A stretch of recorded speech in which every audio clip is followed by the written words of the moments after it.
guys, khanike nizohlaziya ndiyanazi ke nina into yoba one thing about you, niyakwazi ukuhlaziya. Nanku kaloku uAmahle, i-girlfriend entsha kaMpumelelo sana, iyathetha kwistory sayo.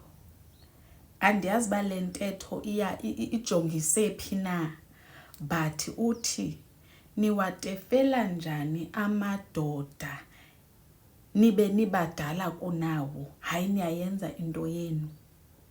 This comes after uTirelo ke etrenda into yokokubana ukhaliswa ngubani, ngu-DJ Mpumza, achazileyo ke ivideo guys ndendayifaka. I'm not gonna go back and forth, but uye wachaza into yoba xa kufike umntu omtsha u-DJ Mpumza uphapha nalowo mntu of the moment akulibale wena.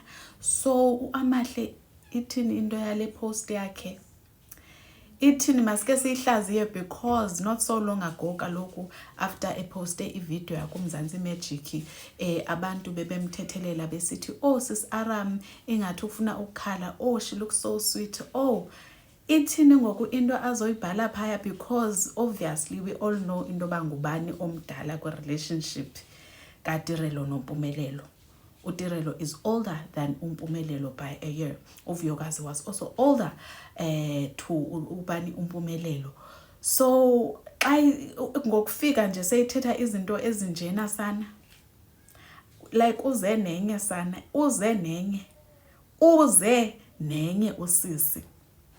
Anyways mandive kuni kwi-comments uba ithini, hlaziyani guys, andifuna ukuhlaziya izinto ezingekhoyo and then you guys come for me, andifuna uba ibe ndim ohlaziyayo, ya understand.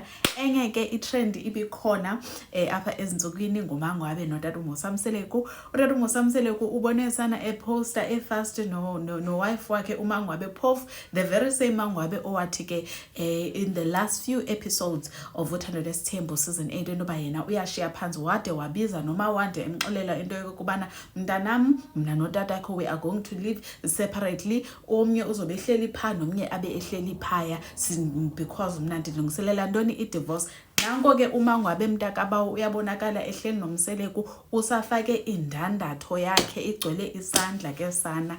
I think it is safe to say maske siphume nezindabeni zabantu, let us mind our own business, because sana sizawuphathwa zii-heart attacks sinakene nomangwabe sibabuza bayibo sisi wawungathanga uyahamba na, wawungathanga uyadivorsa, abe umangwabe yena elungise ingxaki zakwakhe noTata uMseleku. But anyways guys, wena ubungazohlala sana uthengelwe umzi, mna bendizohlala sisi ndizithi ndandatho yam, ndizithi table for two nomyeni wam, ndingayi kwandawo. Guys, your thoughts must engage and on the next one. Bye.